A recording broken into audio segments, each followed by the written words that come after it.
Surveyor ng ano, village oh. Surveyor, wa na, libre ulam na. Libre ulam na oh.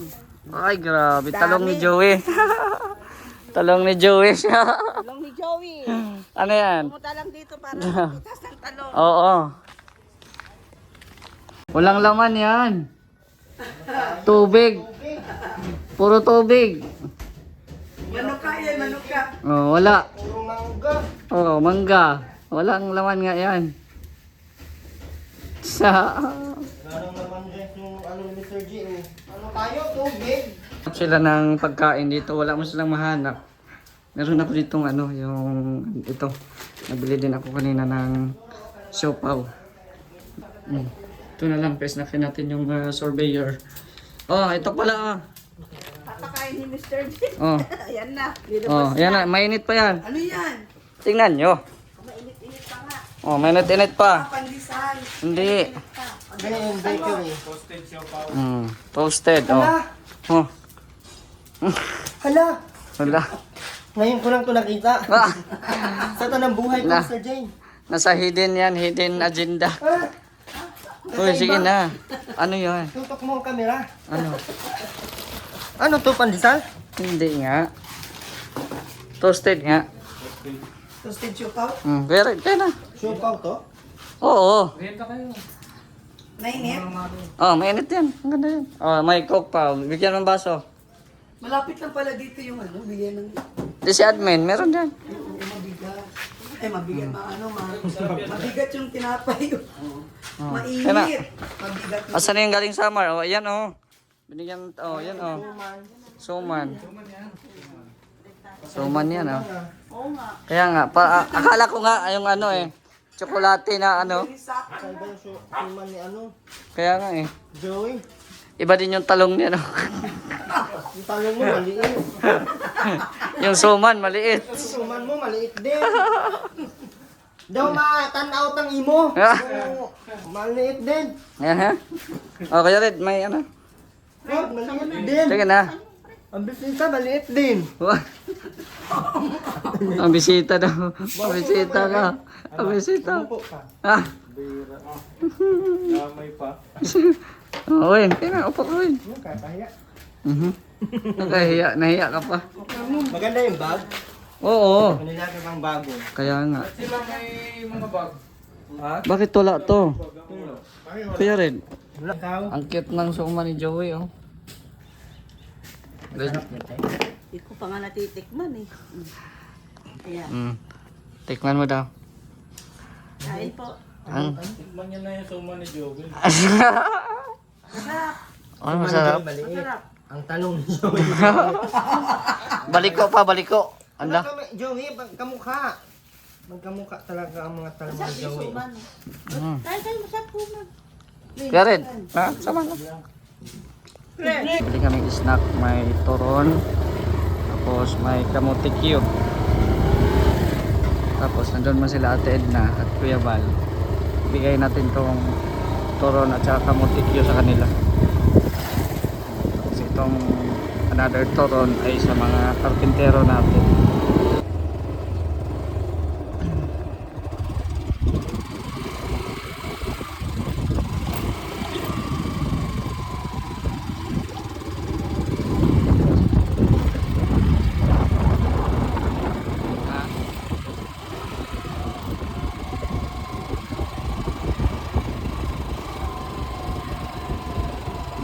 Diyan na ako saan kaya sila?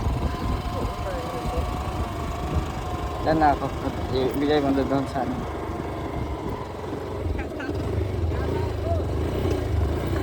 Saan sila? Oh, ibigay ko.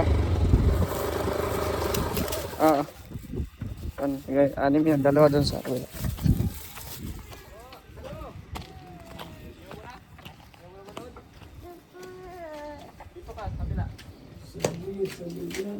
Ah. Nasa hotel na. Mainit pa yan. Kasali ka sa merienda. Dalawa kayo ni ate. May ano, kamote pa yan. Sige, meron ako doon. Nagpatid na ako.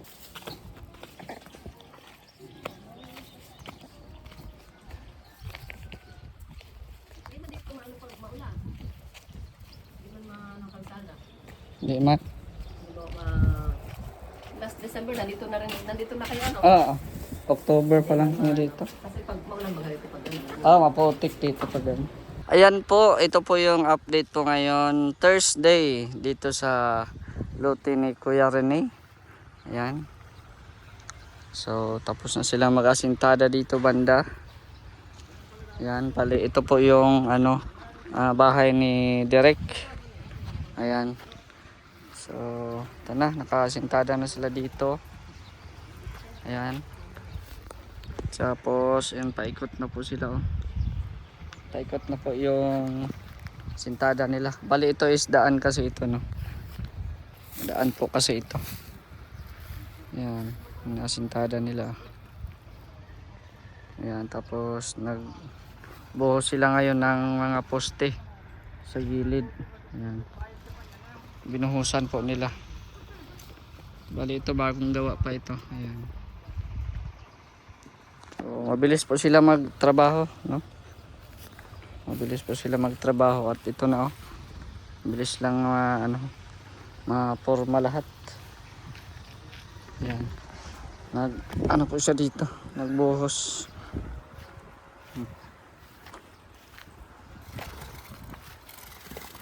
Buhos na ng mga poste.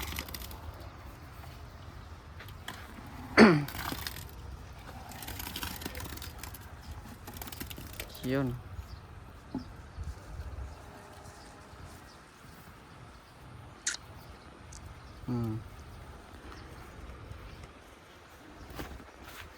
Papunta na yan dyan sa gilid.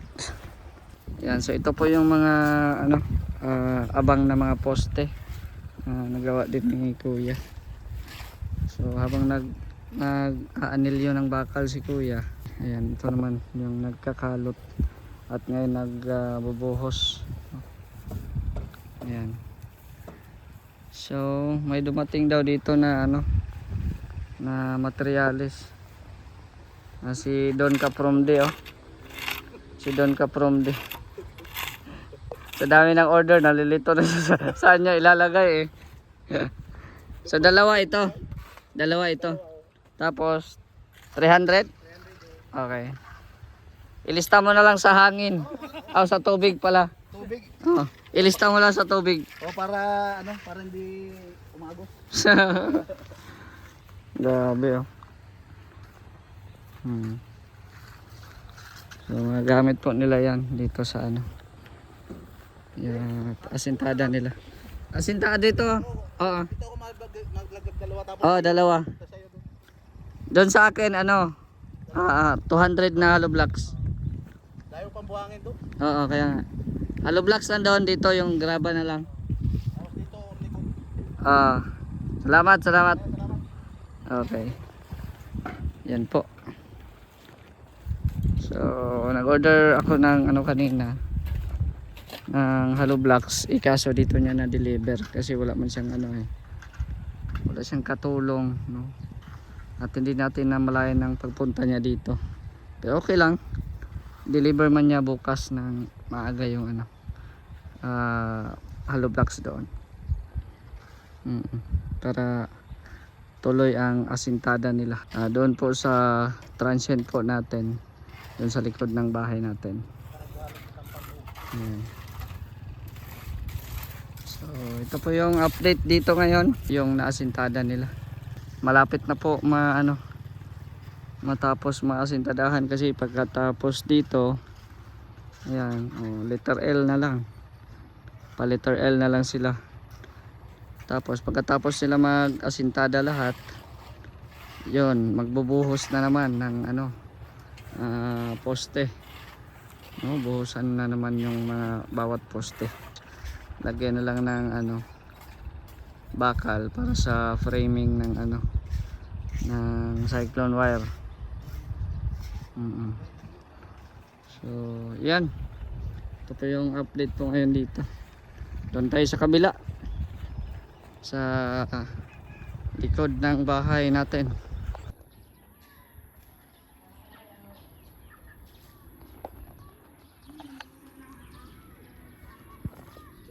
Ayan, dito tayo sa sa ginagawang transient. So ayan na, mataas na oh. Taas na. So ang nagawa nila ngayon ay nakasintada sila dito sa likod. So, tingnan natin yung kasintada nila sa likod. Ayan. Kaya. Yan na oh. Ayos. Ito yung nasintadahan nila. Yan, pati dito. Yan oh.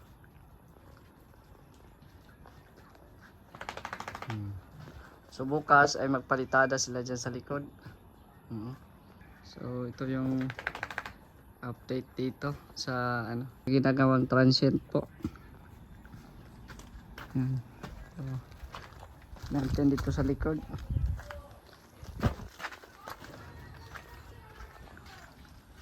Yan o. Hindi natin masyadong ano at medyo mataas na. So ito po yung mga updates sa mga projects na pinamanage po sa atin. So shoutout po sa mga viewers po ngayon sa ating premiere. Maraming salamat sa inyong suporta at thank you rin po kay Ma'am Bing sa paglibre ng snack ng mga karpentero at syempre kay Ate Josephine, no? Binigyan tayo ng ano, ng panglagayan ng mga ulam ata 'yon, no? Tingnan nga natin ulit. No, tingnan na natin ulit dito. Ano to, glass lock. Medyo mabigat to ay. So iano natin sa lamesa para makita po ninyo kung ano yung mga laman nito. Ayan. May nakalagay na Mr. J. Ayan. Thank you po Ate Josephine. Salamat po. Ano ito? Enjoy. Enjoy daw. May enjoy pa. Tapos from Ate Josephine. O, di ba? Pangalan ko Joseph, tapos ang nagpadala Josephine. Ate Josephine, maraming salamat, no? Maraming salamat Ate Josephine. Thank you very much po. So, ano pa tayo, haggard kasi galing tayo sa kabilang site. Kabilang site. So, ito na, buksan natin. Buksan na natin siya. Ayun. So, unang bumungad natin itong papel. May papel dito. So, ito na siya. Ayan o. Oh. Oy, ganda o. Oh. Lagay ng ulam. May panglagayan na tayo ng ulam kasi nakikita ni Ate Josephine na magpapasok ako ng ulam dyan sa rep. Walang lagayan. O, yung mga tira-tirang ulam natin. Diba? Oo. Ganda o. Meron pa pala siya dito sa loob. Maliit. Oh, maliit pa oh. Meron pa siya sa loob. Dami pala nito. Akala ko ito lang malaki. Meron pa pala dito sa loob. Maliit. Yan, maliit na version na bilog. Yan, so tapos ito yung isa. Yan, square naman. Square naman po siya. Yan oh. Tapos meron din siya sa loob, maliit. Ganda. Glass po ito, glass. Kaya ingatan natin na hindi mabasag. Oh, ang cute. May mga pwede tayong magbaon nito, no? If ever na may may mga magsama tayo kay Kuya Balo, pwede tayong magbaon. Diba? Ang cute. So, ang dami to guys. So, sobrang dami nito. Mga ilang pieces kaya ito? Isa, dalawa, tatlo. Parang tatlo guys, no? Tatlong ganito na square, tatlong din na circle. Oh, tapos may mga maliliit pa. May mga maliliit pa siyang So, grabe. Thank you, Ate Josephine. Maraming salamat po at nabiyayaan din tayo sa inyong blessings na pinadala galing po kay Bro Nelson. Ayan, maraming salamat din po kay Bro Nelson. At meron pa pong ito, Colgate at saka itong Chunk Light Tuna. Chunk like tuna. Ayan, may pangalan. Tatak Mr. J. Oh, di ba? So, thank you again, Ate Josephine. God bless you more. Yun. Salamat po sa mga nagbibigay po ng blessing sa amin, yung mga pamerienda. Sinimulan po yan ni Ate Mariam, no? Ate Mariam Alnaham, tapos ayun si Ma'am Beng. Oh, sino pa ba yung nagbigay ng pamerienda? So maraming salamat po, no, laking tulong po yan sa mga karpintero na makakain din sila ng masasarap na mga merienda. At ito kay Ate Josephine, maraming salamat. At may lagayan na tayo ng mga ulam-ulam. Ang problema nga lang ngayon, wala pa tayong ulam sa ref. Wala pang laman ang ref. Oo. So anyways, basta manood lang kayo ng ating mga videos. So may pambili na tayong ulam dyan, no? So again, hanggang dito na lang po muna ang ating video. Maraming salamat po sa inyong panonood. Again, it's me, Mr. J, the PWD. Ang taong may kapansanan pero may pangarap sa buhay. God bless and thank you so much.